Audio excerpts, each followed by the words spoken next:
믿음이 없어도 예배할 수 있습니다.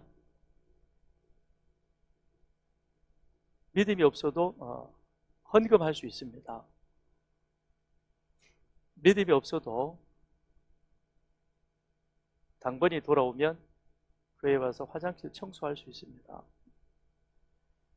우리는 눈에 보이는 어떤 현상들, 예배에 빠짐없이 잘 나오고, 그리고 11조도 꼬박꼬박 잘하고, 교회 봉사도 열심히 하고, 그러면 우리는 일단 저분은 믿음이 좋다라고 그렇게 말합니다. 근데 그건 우리 인간의 의지적인 행동으로 인하여 나의 그런 모습을 사람들 앞에 보일 수는 있다는 겁니다. 근데 하나님은 우리 눈에 보여지는, 사람들 눈에 보여지는, 사람들이 믿음 있다라고, 믿음이 좋다라고 평가하는 그것보다 우리의 중심을 바라보신다는 겁니다. 우리 중심은 우리 마음속에 있는 속마음, 즉 하나님과 나와의 내밀한 관계 속에 있는 이 우리의 신앙 고백은, 그건 우리 의지적으로 꾸며갈 수 없는 것입니다. 하나님은 내 안의 중심을 보시고, 그리고 우리 가운데 그 믿음으로 역사하십니다. 그 모습을 하나님께서는 이스라엘을 선택하셨고, 그리고 이스라엘 나라의 역사를 통해서 우리에게 그걸 여실히 보여주고 있는 것이죠. 구약 성경에 등장하는 수많은 믿음의 사람들, 그 믿음의 사람들의 면면을 보면 그들이 외형적으로 보여지는 그들의 의지적인 어떤 그런 행동으로 하나님 앞에 쓰임받고, 그리고 하나님의 일을 한 것은 아닙니다. 그 안에 하나님의 영으로 충만하고 하나님을 온전히 신뢰하고 경외함으로 말미암아 어떤 상황 속에서도 흔들리지 아니하므로 하나님 앞에 그 시대마다 그 상황마다 쓰임받게 된 것이죠. 고대 사회에서의 전쟁은 그건 일정한 공식이 있었습니다. 첫째는 군사의 수가 많아야 하는 겁니다. 왜냐하면 그 당시에는 무기보다는 사람들이, 군사들이 전쟁의 승패를 좌우했기 때문이죠.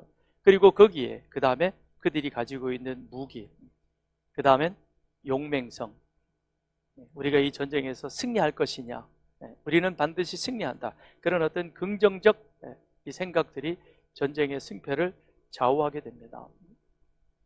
그런데 성경 속에 이스라엘은 많은 전쟁을 합니다. 이스라엘은 고대 사람들이, 이방인들이 가지고 있었던 이와 같은 전쟁의 공식과는 무관하게 전쟁에 임하게 됩니다. 그건, 이 전쟁은 여호와께 속하였다라고 하는 그와 같은 확실한 믿음이 그들 가운데 있었기 때문에 그런 것이죠. 그래서 여호수아를 중심으로 해서 이스라엘이 가나안 정복 전쟁을 펼쳐갈 때에 여리고성 전투부터 시작해서 아이성 전투와, 그리고 그 가운데 벌어지는 수많은 전쟁 가운데에서 여호수아는 그 당시로 보면 견고한 성도 없었습니다. 그리고 변변한 무기조차도 없었습니다. 그렇지만 가는 곳마다 승리할 수 있었습니다. 승리의 비결은 다른 것이 아니었습니다. 여호와가 우리와 함께 하신다. 이 전쟁은 여호와께 속한 것이다. 하나님에 대한 믿음, 하나님을 온전히 신뢰하는 것, 그것이 이스라엘로 하여금 어느 곳에서 누구와 전쟁을 하든지 그들은 승리할 수 있었던 것입니다. 블레셋이 골리앗을 앞세우고 이스라엘하고 전쟁하러 나왔습니다. 골리앗은 외형적으로 보면 그는 아마 이 역사상, 지구 역사상 그를 감당할 그와 같은 장수는 없었을 것입니다. 우선 키가 거의 3m에 육박합니다. 2m 70 조금 넘습니다. 그리고 그가 가지고 있던 무기는 창의 끝에 있는 이 쇠, 그 쇠의 무게만 자그마치 7kg 정도가 되었습니다. 그러니 웬만한 사람은 그 창 하나 드는 것도 힘들 그와 같은 정도였습니다. 그런 골리앗을 앞세우고 블레셋은 이스라엘하고 전쟁하기 위해서 나갔죠. 사울도 전쟁에는 굉장히 능한 사람이었습니다. 그래도 그 이전에 왕이 되고 나서 암몬과의 전쟁에서 하나님의 영으로 그 다음에 이스라엘 사람들과 더불어 암몬 왕 나하스를 물리치고 이스라엘 백성들을 구했던 그런 역사가 있습니다. 그러니 이 사울도 전쟁에는 일가견이 있는 사람입니다. 그러나 골리앗 앞에서 사울은 그만 겁에 질려서 더 이상 어떤 전쟁을 해야 될 그와 같은 용기를 갖지 못합니다. 사울뿐만 아니라 모든 이스라엘 백성들이 다 숨죽이면서 골리앗이 나와가지고 싸움을 돋우면 싸움하자고, 우리 1대1로 나와서 싸워서 누구든지 이기는 자는 지는 자는 이기는 자의 종이 된다. 그렇게 전쟁을 독려하지만 사울도 그리고 이스라엘 백성들 가운데 그 어느 장수도 골리앗하고 맞서 전쟁하겠다는 그런 의지를 가진 사람은 아무도 없었습니다. 사울도 전쟁에는 일가견이 있었는데 왜 그렇게 되었을까? 그건 전쟁이 여호와께 속하였다는 그 사실을 잊었기 때문에 그렇습니다. 전쟁이 여호와께 속하였다는 사실을 잊었다는 것은 하나님을 더 이상 신뢰하지 않는다는 것이죠. 하나님을 신뢰하지 않는다는 것은 하나님에 대한 믿음이 없다는 겁니다. 근데 사울이 원래 그런 사람은 아니었죠. 그가 이스라엘의 왕이 되기 전에 그는 하나님을 잘 경외하던 사람이었습니다. 그리고 하나님의 사람에 대해서도 그가 갖추어야 할 예의가 무엇인가 하는 것을 잘 아는 사람이었고요. 그리고 자신에게 주어진 일을 자신이 있는 자리에서 힘이 들지라도 그것을 성실하게 감당했던 사람입니다. 누가 도와주기 때문에 그 자리에 서서 그 일을 한 게 아니고 이거는 내가 해야 될 일이다 생각되었기에, 그러기에 성실하게 그 일을 감당했던 그런 사람이 바로 사울이었습니다. 그런데 왜 지금은 완전히 고양이 앞에 쥐처럼 그렇게 패배 의식 가운데 빠져 있었을까? 성경은 말하기를 하나님의 영이 사울에게서 떠났더라. 그 얘기는 사울이 더 이상 하나님을 신뢰하지 않았다는 것이죠. 더 이상 하나님을 믿지 않았다는 것입니다. 이것이 골리앗 앞에서 아주 비참하게 된 사울의 모습이었던 것입니다. 하나님은 골리앗이라고 하는 세상을 세워서 사울의 믿음 없는 모습을 보여주고 있습니다. 어쩌면 세상 앞에선 우리들의 모습이 바로 이와 같은 모습은 아닌지 한번 되돌아봐야 할 것입니다. 그런 사울 앞에, 이스라엘 백성 앞에 하나님께서는 어린 소년 다윗을 세웁니다. 그리고 그 다윗의 입을 통하여 고백하게 합니다. 전쟁은 여호와께 속한 것이라. 그 의미는 하나님을 믿는 믿음으로 나는 저 골리앗과 1대1 싸움에서 이길 수 있다는 그런 자신감을 가지고 있는 것이죠. 그건 만용이 아닌 것입니다. 하나님을 믿는 믿음, 하나님의 영이 충만했던 다윗에게는 골리앗이 거욱으로 보이지만, 전쟁에 능한 사람처럼 그렇게 평가되어졌지만, 그러나 그도 하나님의 다스리는 다스림 하에 있는 한 존재에 불과하다는 것입니다. 그러면 내가 하나님 편에 선다면 나는 골리앗을 이길 수 있을 것입니다. 세상 편에 서서 세상과 같은 모습으로 골리앗을 상대하면 다윗도 사울처럼 패배의식에 빠질 수밖에 없을 것입니다. 하나님 편에서는 하나님을 믿는 믿음의 사람, 그건 하나님의 크신 능력이 얼마나 큰가라고 하는 사실을 아는 자인 것이죠.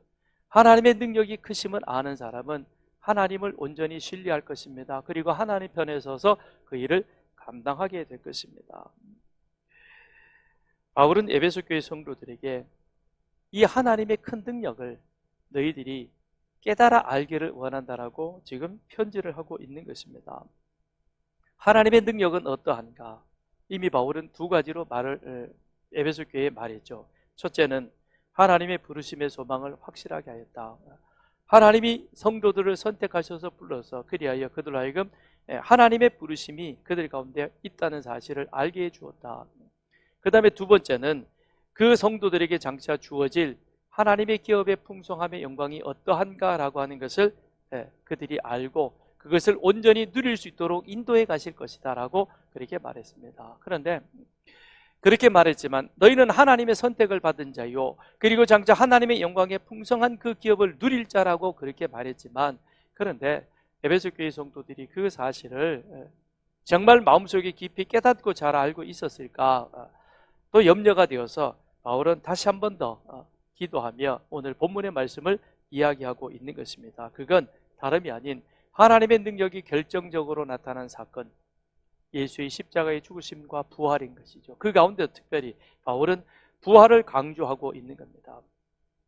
십자가의 죽으심, 죽음은 우리의 죄를 위한 것이었습니다. 그런데 만약 죽음으로 끝났다 그러면 의미가 없겠지요. 그런데 하나님은 그 예수를 십자가에 죽이셨지만, 그러나 죽은 자 가운데 3일 만에 다시금 그를 살리셨습니다. 그리고 예수를 지금은 하나님 우편에 앉게 하셨습니다. 그래서 예수의 부활과 승천이 바로 하나님의 크신 능력의 결정적인 것이다라고 그렇게 에베소 교회에게 말하고 있으며, 또한 오늘 우리들에게도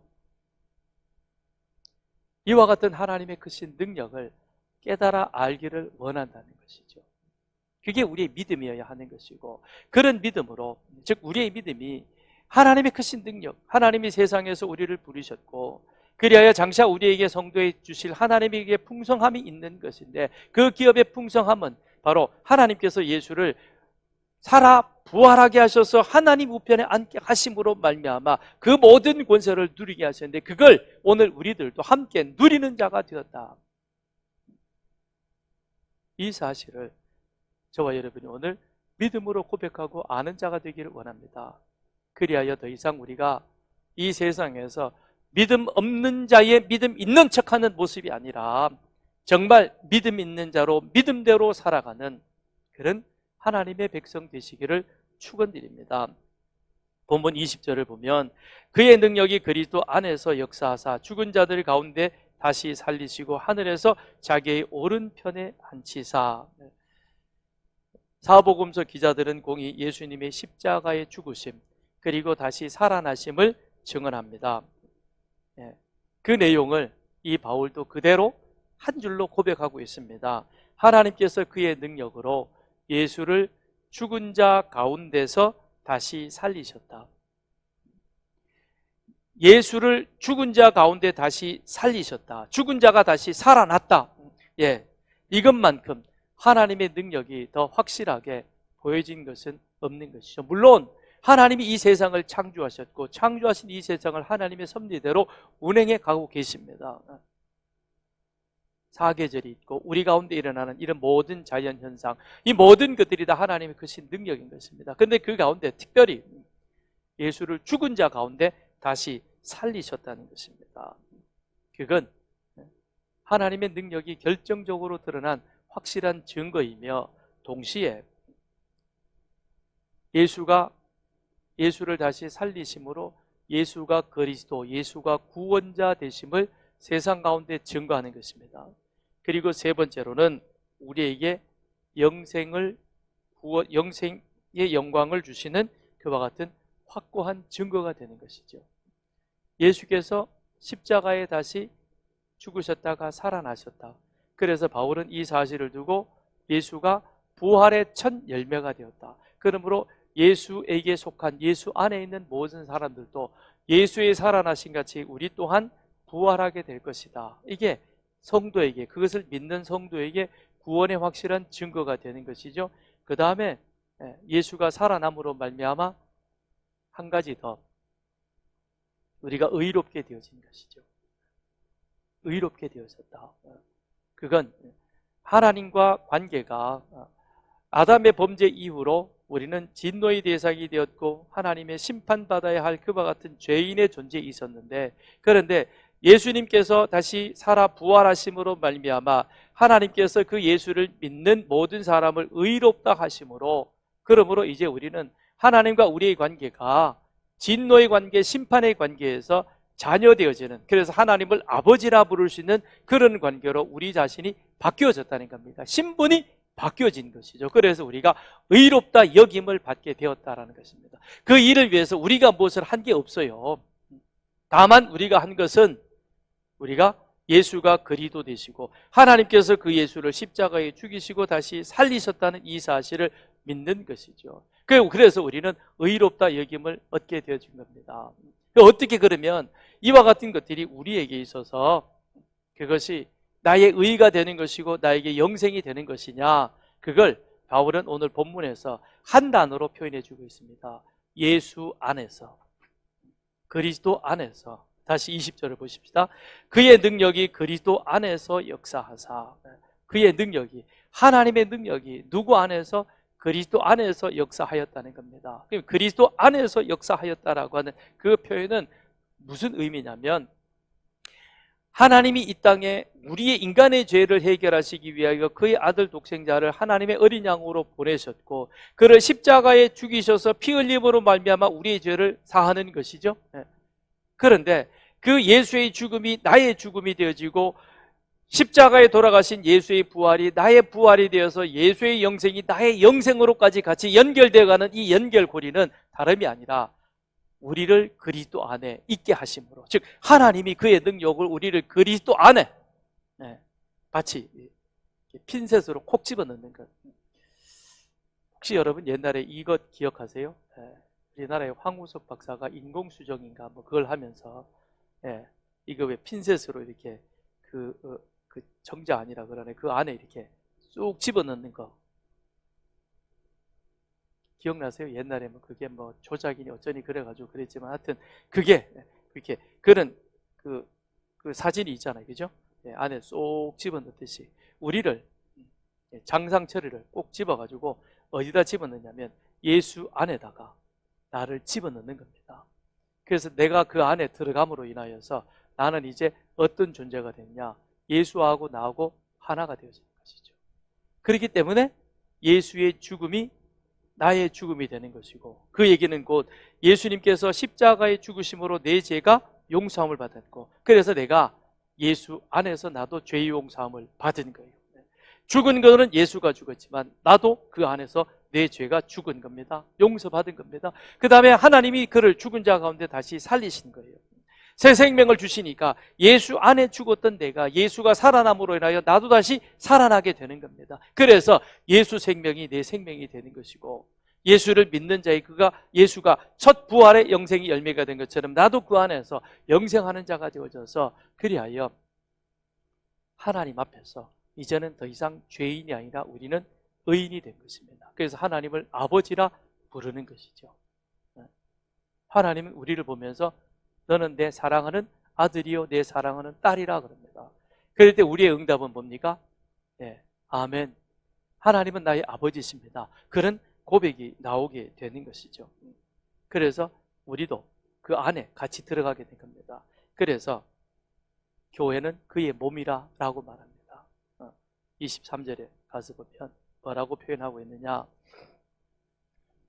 교회는 22절 후반에 그를 만물 위에 교회의 머리로 삼으셨느니라. 교회는 그의 몸이니 만물 안에서 만물을 충만하게 하시는 이에 충만함이라. 예수가 교회의 머리 되시고, 머리 되신 그 예수의 교회에 우리 한 사람 한 사람이다 그 몸된 교회의 지체가 되어서, 그리하여 예수와 우리는 이 교회 안에서 머리와 몸으로 하나 되어진 것이죠. 놀라운 비밀인 것이죠. 이 비밀을 지금 바울이 그렇게 말씀해주고 있는 것이죠. 그러면서 예수 안에서 우리로 하여금 하나님의 영광의 우편에 앉히셨다는 겁니다. 그래서 21절에 가서 보면 모든 통치와 권세와 능력과 주권과 이 세상뿐 아니라 오는 세상에 일컫는 모든 이름 위에 뛰어나게 하시고, 하나님께서 예수를 3일 만에 다시 살리셨고, 그런데 살리신 것으로 끝나는 것이 아니라 이제는 그를 하늘로 올리우셔서 하나님 우편에 앉게 하셨습니다. 하나님 우편에 앉게 하시사 그 다음엔 그에게 뭘 주셨느냐? 통치와 권세와 능력과 주권, 이 모든 것들을 누구에게 주셨느냐? 우리 주님에게 주셨다는 겁니다. 그러니까 여기서 통상적으로 말하고 있는 통치, 권세, 능력, 주권, 이것은 천사들에게 해당되어지는 것입니다. 그래서 천사들을 가리킨다라고 말합니다. 근데 천사를 그렇게 통치, 권세, 능력, 주권이라고 부르는 그 이유는 하나님께서 천사들에게 이와 같은 능력을 주셔서 하나님이 세상을 섭리하고 다스리실 때 이런 모양으로 하나님이 이 세상을 통치하신 것이죠. 그런데 그걸 이제는 하나님이 누구에게 주셨느냐? 십자가에 죽으시고 하나님이 다시 3일 만에 살리사 하나님 우편에 앉게 하셨던 그 예수 그리스도에게 이 권세를 주셔서 그리하여 천사보다 더 높게 하시고 세상 모든 것들을 바로 예수 발 아래 무릎 꿇게 하셨다는 것입니다.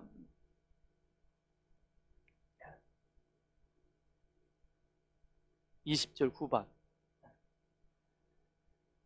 하늘에서 자기의 오른편에 앉히사, 예수님을 하나님 오른편에 앉혔죠. 그리고 그에게 모든 통치와 권세와 능력과 주권과 이 모든 것들을 그에게 주셨습니다. 그래서 이 세상뿐 아니라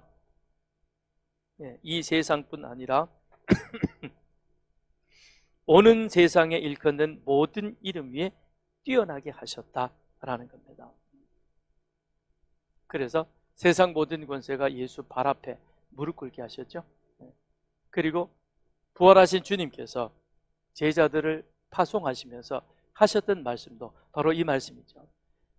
아버지께서 나에게 모든 권세를 주셨는데, 그런데 이 모든 권세를 내가 너희에게 주어 너희와 함께 하리라, 세상 끝날까지. 마태복음에서 주님께서 제자들을 보내시면서 그런 말씀을 하신 거죠. 그러니까 모든 이름 가운데 뛰어난 모든 통치 권세를 가지신 그 주님께서 우리와 함께 하시면서 지금 이 순간에도 함께 하시고 오는 세상에도 함께 하십니다.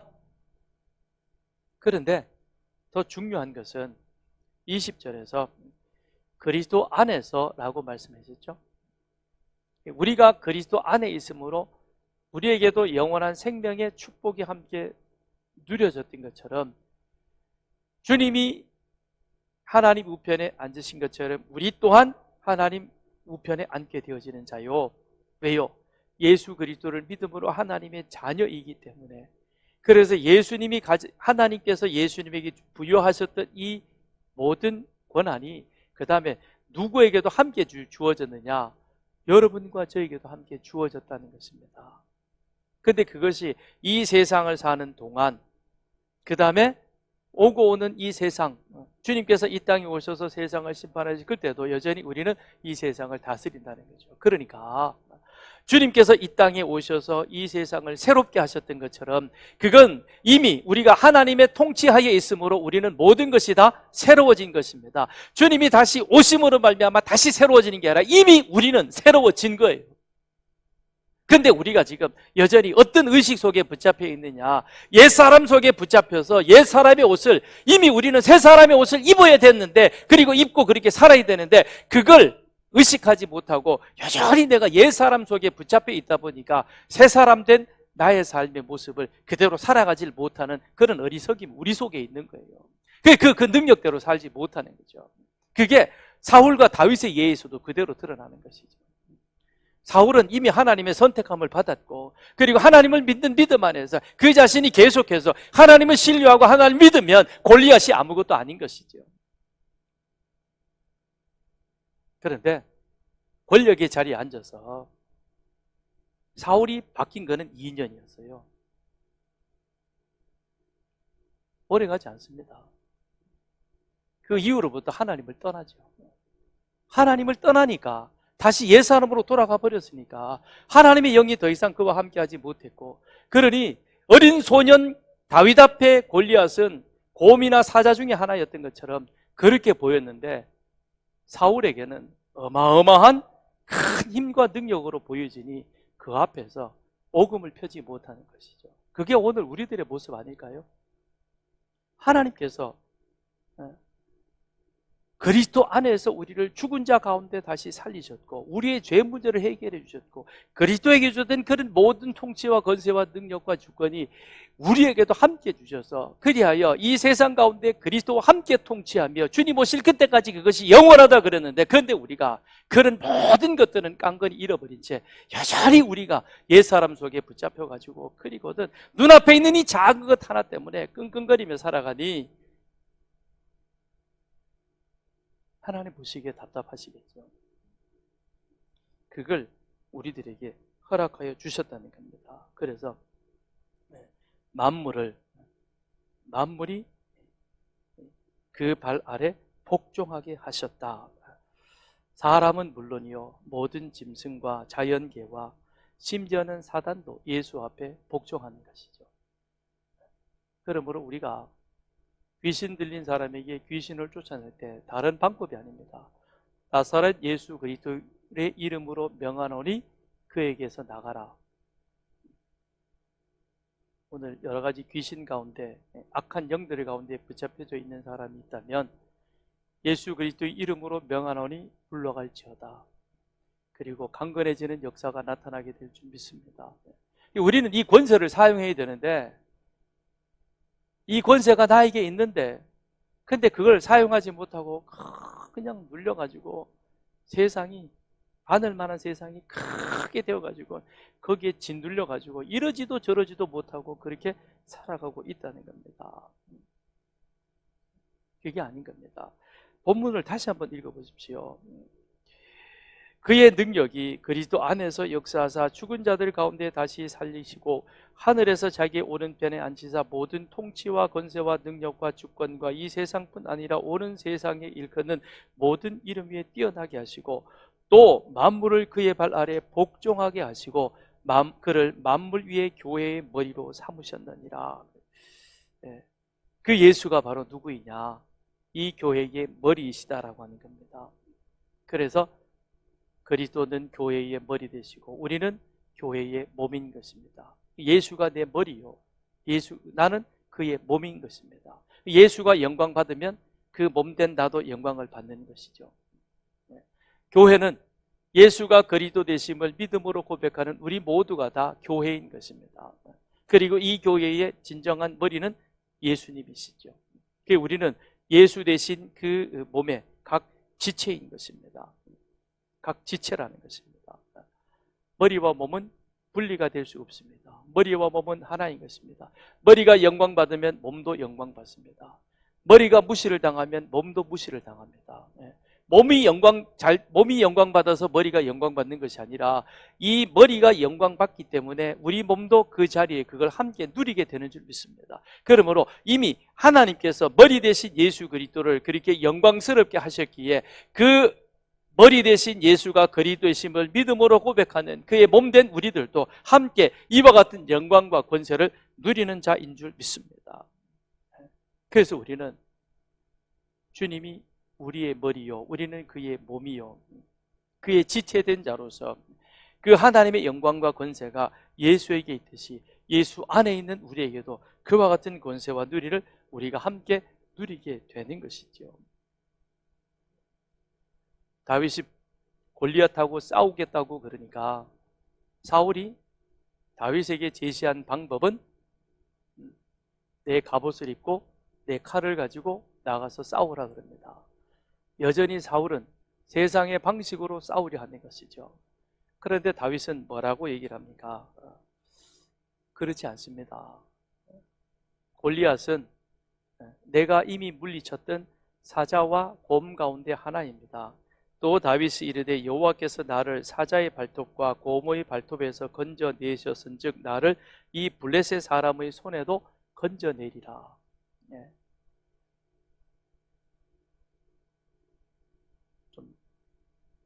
뭐라 그럴까요? 표현이 좀 그런데요. 다윗의 눈에 골리앗은 어떤 존재로 보입니까? 곰이나 사자 가운데 하나, 동급이라는 겁니다. 왜 그렇게 되어지느냐? 이 전쟁은 여호와께 속한 것이기에 우리가 여호와를 신뢰한다면, 하나님의 영으로 충만하다면, 그렇다면 우리는 능히 골리앗도 물리칠 수 있다는 겁니다. 그래서 다윗은 다시 고백하기를 여호와의 구원하심은 칼과 창에 있지 아니함을 이 무리로 누구로 하여금 이스라엘 백성들, 믿음 없는 우리들에게 이 사실을 깨우치기 위해서 나를 이 자리에 보냈다는 겁니다. 다윗은 다시 말합니다. 에베소 교회를 향하여 너희는 누구이냐? 예수가 그리스도 되심을 믿음으로 고백하는 하나님의 자녀이다. 하나님께서 예수를 죽은 자 가운데 살리시고 하나님 우편에 앉으시고 모든 권세와 주권과 그리고 통치의 능력을 그에게 주심같이 예수 안에 있는 우리들을 예수처럼 우리도 살리시고 그리고 우리에게 영원한 생명을 주셔서 그리하여 우리 주님과 함께 이 세상을 통치할 수 있는 그와 같은 권한을 우리들에게도 주셨습니다. 그러므로 이제 우리가 내가 누구인가? 나는 예수 안에서 하나님의 자녀된 자로 하나님이 예수에게 부여했던 그 권한과 능력이 우리 속에 있음을 알고 이제 우리는 더 이상 세상 앞에서 비겁한 자가 아니라 세상 앞에 주눅 들어서 그 앞에서 아무것도 못하는 그런 능력 없는 자가 아니라 칼과 창이 전쟁의 승리가 아니라 여호와께 속한 전쟁에는 하나님의 영으로 충만한 자에게 승리하게 되어진다는 그 사실을 다윗같이 고백하며 바울처럼 그와 같은 믿음의 능력을 가지고 하나님의 영으로 충만한 여러분과 저가 되기를 바랍니다. 그리스도로 충만하시길 바랍니다. 그것이 바로 세상을 이길 수 있는 그와 같은 능력이 되는 것입니다. 이제 우리 모두 그리스도의 능력으로 충만하여 세상을 능히 감당하고 세상 가운데 하나님의 영광을 마음껏 드러낼 수 있는 하나님의 귀한 사람들 되시기를 주님의 이름으로 축원드립니다.